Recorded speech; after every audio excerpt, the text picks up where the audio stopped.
Hello guys, Lakshmi ಬ್ಲಾಗ್ಸ್ಗೆ ನಿಮಗೆ ಸ್ವಾಗತ. ಇವತ್ತಿನ ವಿಡಿಯೋದಲ್ಲಿ ನಾನು ಎದೆ ಹಾಲನ್ನ ಹೇಗೆ ಹೆಚ್ಚಿಸ್ಕೊಳ್ಳೋದು ಅನ್ನೋದಕ್ಕೆ ಒಂದು ಸ್ವಲ್ಪ ಟಿಪ್ಸ್ನ ಕೊಡ್ತಾ ಇದ್ದೀನಿ ಮತ್ತು ನನ್ನ ಬ್ರೆಸ್ಟ್ ಫೀಡಿಂಗ್ ಜರ್ನಿ ಹೇಗಿತ್ತು ಅಂತ ನಾನು ನಿಮಗೆ ಎಕ್ಸ್ಪ್ಲೈನ್ ಮಾಡ್ತಾ ಇದ್ದೀನಿ. ಸೆಕ್ಷನ್ ಆದಮೇಲೆ ನಮಗೆ ಒಂದು 2-3 ದಿನ ಎದೊಳಗೆ ಸಹ ಆಗೋದಿಲ್ಲ. ನನಗೆ ನನ್ನ ಬ್ರೆಸ್ಟ್ ಫೀಡಿಂಗ್ ಜರ್ನಿ ಹೇಗಿತ್ತು ಅಂತ ನಾನು ನಿಮ್ಗೆ ಹೇಳ್ತಾ ಹೋಗ್ತೇನೆ. ನನಗೆ ಸಿಸೇರಿಯನ್ ಆದಮೇಲೆ 2 ದಿನ ನಾನು ಏನು ಹಾಲು ಕೊಟ್ಟಿರಲಿಲ್ಲ. ನನ್ನ ಮಗುಗೆ ಪೌಡ್ರ್ ಹಾಲೇ ಆಗ್ತಾಯಿದ್ವಿ. ಆಮೇಲೆ 2 ದಿನ ಆದಮೇಲೆ ಹೇಗಿತ್ತು ಅದು ಬ್ರೆಸ್ಟ್ ಫೀಡಿಂಗ್ ನಿಮಗೆ ಗೊತ್ತು. ಸೆಕ್ಷನ್ ಆದಮೇಲೆ ತುಂಬ ಜನಕ್ಕೆ ಎದೆ ಹಾಲು ಬರೋದಿಲ್ಲ, ಬಂದರೂ ಕೂಡ ಅದು ತುಂಬ ಏನು ಬಲವಂತ ಮಾಡಿ ಹೊರಗಡೆ ತೆಗೆದು ಪಾಪುಗೆ ಕುಡಿಸ್ಬೇಕಾಗತ್ತೆ. ಅದು ತುಂಬ ಪೇನ್ಫುಲ್ ಪ್ರೋಸೆಸ್, ನಿಮಗೆಲ್ಲ ಗೊತ್ತಿರೋ ಹಾಗೆ. ನಾನು ಹೀಗೆ ಒಂದು 2 ದಿನ ಆದಮೇಲೆ ಪಾಪುಗೆ ಬ್ರೆಸ್ಟ್ ಫೀಡ್ ಕೊಡೋಕ್ಕೆ ಸ್ಟಾರ್ಟ್ ಮಾಡಿದೆ. ಫಸ್ಟು ನನಗೂ ಭಯ ಆಗ್ತಾಯಿತ್ತು, ನೋವಾಗ್ತಾಯಿತ್ತು ತುಂಬ. ಮತ್ತು ಪಾಪುಗೆ ಬ್ರೆಸ್ಟ್ ಫೀಡ್ ಎದೆ ಹಾಲು ಸಾಲುತ್ತೋ ಇಲ್ವೋ ಈ ಥರ ಎಲ್ಲ ನನಗೆ ಡೌಟ್ಸ್ ಇರ್ತಾಯಿತ್ತು.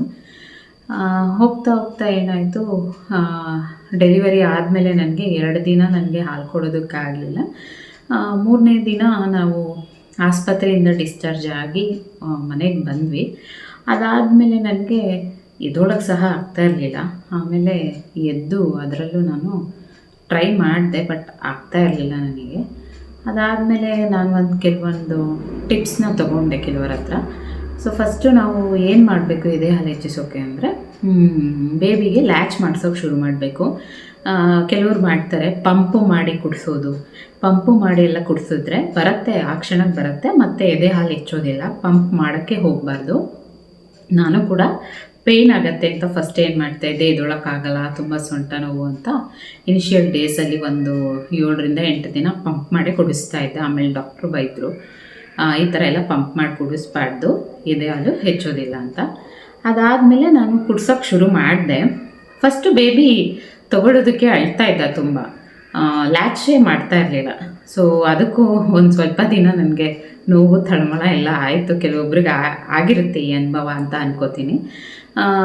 ಒಂದು 2 ದಿನ ಆದಮೇಲೆ ಚೆಂದಾಗಿ ಅದಕ್ಕೆ ಲ್ಯಾಚ್ ಮಾಡ್ಸೋಕ್ಕೆ ಶುರು ಮಾಡಿದಾಗ ಅವನು ಲ್ಯಾಚ್ ಮಾಡೋಕ್ಕೆ ಶುರು ಮಾಡ್ದ.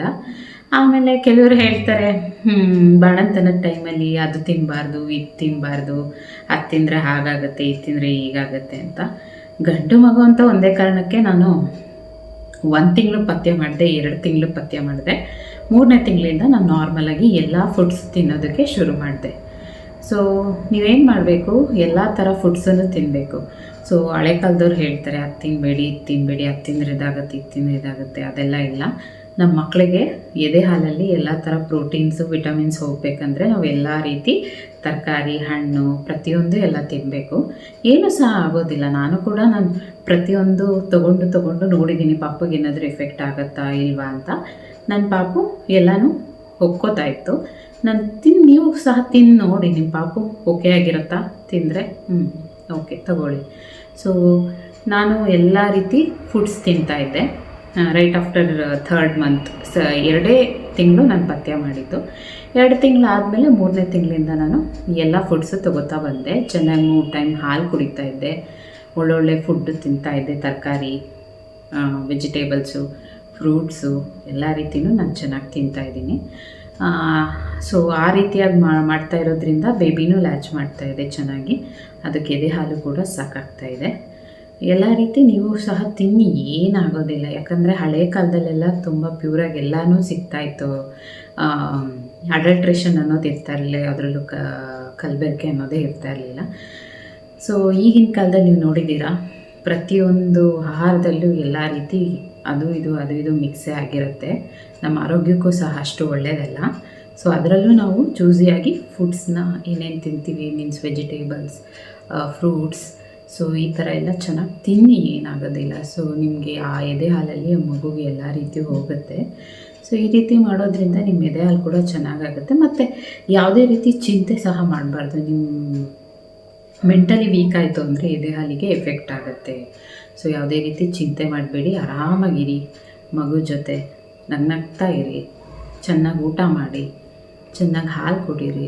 ಸೊ ನೀವೇ ನೋಡಿ ಎಷ್ಟು ಚೆನ್ನಾಗಿ ಎದೆ ಹಾಲಾಗುತ್ತೆ ಅಂತ. ಮತ್ತು ಹಾಗೆ ಕ್ಲೈಮೇಟ್ನೂ ನೋಡ್ಕೊಳ್ಳಿ. ನೀವು ಅತಿಯಾದ ಚಳಿಗಾಲದಲ್ಲಿ ಮಗು ಹುಟ್ಟಿತು ಅಂದರೆ ಶೀತದ ಪದಾರ್ಥ ನೋಡ್ಕೊಂಡು ತಿನ್ನಿ. ಆ್ಯಂಡ್ ಹೀಟಿನ ಪದಾರ್ಥ ಮಾಮೂಲಿ ಕೊಡ್ತಾರೆ ಎಲ್ಲ ಬಾಣಂತಿದಿರಿಗೂ.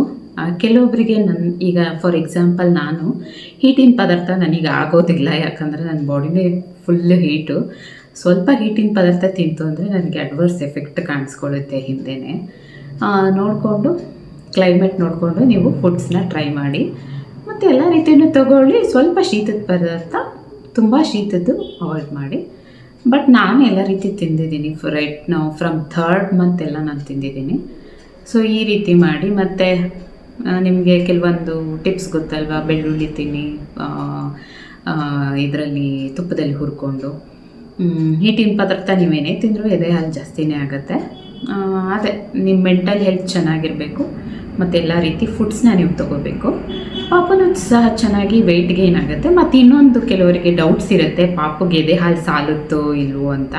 ನೀವು ನೋಡ್ಕೊಳ್ಳಿ, ಈಗ ಬೇಬಿ ಲ್ಯಾಚ್ ಮಾಡ್ತಾ ಇರುತ್ತೆ, ಕುಡಿತಾ ಇರುತ್ತೆ, ಅದಾಗೆ ಅದು ಬಿಡುತ್ತೆ.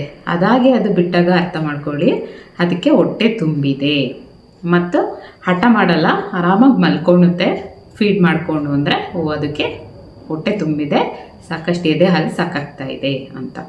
ಸೊ ಈ ಡೌಟ್ಸ್ ಕೆಲವೊಬ್ರಿಗೆ ಇರುತ್ತೆ. ಸೊ ಅದಕ್ಕೋಸ್ಕರ ಹೇಳ್ತಾ ಇದ್ದೀನಿ. ಕೆಲವೊಬ್ಬರು ನನ್ನ ಕೇಳಿದ್ದಾರೆ ಸಹ, ನನ್ನ ಬೇಬಿಗೆ ಎದೆ ಹಾಲು ಸಾಕಾಗ್ತಾ ಇದೆಯಾ ಇಲ್ವಾ ಅಂತ. ನೋಡಿ, ನೀವು ಲ್ಯಾಚ್ ಮಾಡಿಸ್ತಾ ಇರ್ತೀರಲ್ವ, ಆ ಬೇಬಿ ಅದಾಗೆ ಅದು ಬಿಡುತ್ತೆ ಮತ್ತು ಆರಾಮಾಗಿ ಅದು ನಿದ್ದೆಗೆ ಹೋಗುತ್ತೆ ಅಂದರೆ ಅದಕ್ಕೆ ಎದೆ ಹಾಲು ಸಾಲ್ತಾ ಇದೆ ಅಂತ ನೀವು ಅದರಲ್ಲೇ ಅರ್ಥ ಮಾಡ್ಕೊಬೇಕು. ಇಷ್ಟೇ. ಇದ್ರ ಜೊತೆ ಕೆಲವೊಂದು ರೆಮಿಡೀಸ್ನ ಫಾಲೋ ಮಾಡಿ. ಹಳೆ ಕಾಲದ ರೆಮಿಡೀಸ್ ಇದವಲ್ಲ ಏನೇನೋ ಎದೆ ಹಾಲು ಹೆಚ್ಚಿಸೋದಕ್ಕೆ. ಸೊ ಕೆಲವೊಂದು ಹಳೆ ಕಾಲದ ರೆಮಿಡೀಸ್ ಕೂಡ ನೀವು ಫಾಲೋ ಮಾಡ್ಬೋದು. ಏನಿಲ್ಲ, ಇಷ್ಟೇ ಸಿಂಪಲ್ ಟಿಪ್ಸು. ಚೆನ್ನಾಗಿ ಊಟ ಮಾಡಿ, ಎಲ್ಲ ಥರ ತಗೊಳ್ಳಿ ನೀವು, ತರಕಾರಿ, ಸೊಪ್ಪು, ಫ್ರೂಟ್ಸು. ಸೊ ಎಲ್ಲ ಥರ ತಗೊಳ್ಳಿ ಮತ್ತು ಎಲ್ಲ ಥರ ಚೆನ್ನಾಗಿ ಊಟ ಮಾಡಿ, ಆರಾಮಾಗಿರಿ. ಯಾವುದೇ ರೀತಿ ಚಿಂತೆನ ನೀವು ಮಾಡಬಾರ್ದು. Mental health is very important. So ಎಷ್ಟು ಚೆನ್ನಾಗಿ ನಿಮ್ಮ ಮೈಂಡ್ ಇರುತ್ತೋ ಅಷ್ಟು ಚೆನ್ನಾಗಿ ಎಲ್ಲನೂ ಓಕೆ ಆಗಿರುತ್ತೆ. ಮತ್ತು ಹೆದರ್ಕೊಂಬೇಡಿ ತೀರಾ, ಮಗು ಹೇಗೋ ಏನೋ, ಹೇಗಾಗುತ್ತೋ ಹೆಂಗಾಗುತ್ತೋ, ಅದು ಕುಡಿಸಿದ್ರೆ ಹೆಂಗಾಗುತ್ತೆ, ಇದು ಕುಡಿಸಿದ್ರೆ ಹೀಗಾಗುತ್ತೆ, ಅದೆಲ್ಲ ಚಿಂತೆ ಮಾಡಬೇಡಿ. ನನ್ನ ಮಗನ ನಾನು ಆರಾಮಾಗಿ ಬೆಳೆಸ್ತಾ ಇದ್ದೀನಿ, ರಫಾಗಿ ಬೆಳೆಸ್ತಾ ಇದ್ದೀನಿ ಅನ್ಬೋದು. ಅದು ಆರಾಮಾಗಿ ಬೆಳ್ಕೊಂಡು ಹೋಗ್ತಾ ಇದೆ, ಅದು ಆರಾಮಾಗಿ ಬೆಳ್ಕೊಂಡು ಹೋಗುತ್ತೆ. ನೀವು ಆರಾಮಾಗಿರಿ. ಪ್ರತಿಯೊಂದು ವಿಷಯಕ್ಕೂ ನೀವು ಟೆನ್ಷನ್ನೇ ಮಾಡ್ಕೊಬೇಡಿ, ಯಾವುದೇ ರೀಸನ್ ಸಹ. ನೀವು ನೋಡಿ, ನಿಮಗೆ ಬೇರೆಯವರಿಂದ ಮೆಂಟಲ್ ಸ್ಟ್ರೆಸ್ ಆಗ್ತಾಯಿದೆ ಅಂದ್ರೂ ಸಹ ನೀವು ಮಗು ಮುಖ ನೋಡಿ. ಮಗುಗಿನ್ನ ಯಾವುದು ದೊಡ್ಡದಿಲ್ಲ ರೀ. ಸೊ ಮಗು ಮುಖ ನೋಡಿ ಆರಾಮಾಗಿರಿ, ಯಾವುದೂ ಸಹ ಚಿಂತೆ ಮಾಡಬೇಡಿ. ಚೆನ್ನಾಗಿ ಊಟ ಮಾಡಿ. ಇಷ್ಟು ಮಾಡಿದ್ರೆ ನೋಡಿ ನಿಮಗೆ ಎದೆ ಹಾಲು ಆರಾಮಾಗಿ ಸಾಕಾಗುತ್ತೆ. ಮತ್ತು ಕೆಲವರು 3rd ಮಂತಿಂದ ಇಲ್ಲ 4th ಮಂತಿಂದ ಸರಿ ತಿನ್ಸೋಕ್ಕೆ ಶುರು ಮಾಡ್ತಾರೆ. ಬೇಡ ರೀ, ಅದೆಲ್ಲ ಬೇಡ. ನಿಮಗೆ ಎದೆ ಹಾಲು ಸಾಕಾಗ್ತಾ ಇದೆ ಅಂದರೆ ಅಪ್ ಟು 6 ಮಂತ್ವರೆಗೂ ನೀವು ಬ್ರೆಸ್ಟ್ ಫೀಡೇ ಮಾಡಿ. ನನಗೂ ಸಹ ಡಾಕ್ಟ್ರ್ ಅದನ್ನೇ ಅಡ್ವೈಸ್ ಮಾಡಿದ್ದು. 6 ಮಂತ್ವರೆಗೂ ಎದೆ ಹಾಲೇ ಕುಡಿಸ್ಬೇಕು ತಾಯಂದಿರದು. ಯಾವುದೇ ರೀತಿ ಬೇರೆ ಫುಡ್ಸ್ ಕೊಡಲೇಬೇಡಿ. ನಿಮ್ಮ ಎದೆ ಹಾಲು ಹೆಚ್ಚಿಸ್ಕೊಳ್ಳಿ, ಪಾಪು ಕೊಡಿ.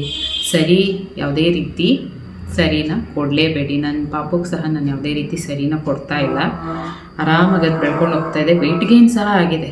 ಸೊ ನೀವು ಚೆನ್ನಾಗಿ ತಿಂದರೆ ಪಾಪುನೂ ಸಹ ಚೆನ್ನಾಗಿ ವೆಯ್ಟ್ ಗೇನ್ ಆಗುತ್ತೆ. ಚೆನ್ನಾಗಿ ಆರಾಮಾಗಿ ಎಲ್ಲ ಮೈಲ್ಸ್ಟೋನ್ ಸಹ ಅದು ಕ್ರಾಸ್ ಮಾಡ್ಕೊಂಡು ಹೋಗುತ್ತೆ. ಸೊ ಇಷ್ಟನ್ನು ಫಾಲೋ ಮಾಡಿ ಆರಾಮಾಗಿರಿ. ಚೆನ್ನಾಗಿ ಪಾಪುನ ನೋಡ್ಕೊಳ್ಳಿ, ಎದೆ ಹಾಲು ಕೊಡಿ, ನಿಮ್ಮ ಮೆಂಟಲ್ ಹೆಲ್ತ್ನ ಚೆನ್ನಾಗಿ ನೋಡ್ಕೊಳ್ಳಿ. ಸೊ ಇಷ್ಟೇ ನಾನು ಈ ವಿಡಿಯೋದಲ್ಲಿ ನಿಮಗೆ ಹೇಳ್ತಾ ಇರೋದು. Thank you. ಸೊ ನನ್ನ ಚಾನಲ್ಗೆ ಶೇರ್ ಮಾಡಿ, ಲೈಕ್ ಮಾಡಿ ಮತ್ತು ಸಬ್ಸ್ಕ್ರೈಬ್ ಮಾಡಿ. Thank you.